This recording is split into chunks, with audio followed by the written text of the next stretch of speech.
آموزش رانندگی به زبان فارسی دری. سال 2024. مراحل دریافت گواهینامه رانندگی در کشور سویدن. گام به گام. ساده ترین کار به گوگل بروید. ببینید و در آنجا می توانید به سادگی مجوز گواهینامه رانندگی ترانسپورتسترالسن را نوشته کنید. این شما را مستقیما به صفحه درست میبرد که در آن برای مجوز گواهینامه رانندگی درخواست میکنید. درخواست در واقع از یک فوری 2018 کاملا رایگان است.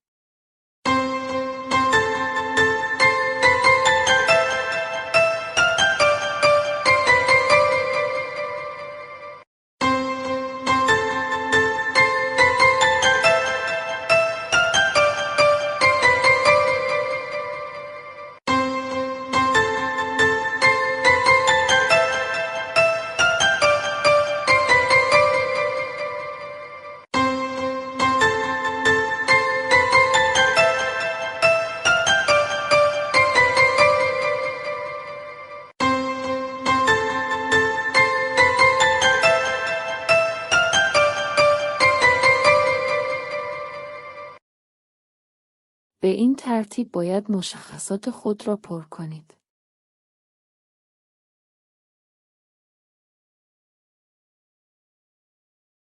و درخواستی را ارسال کنید.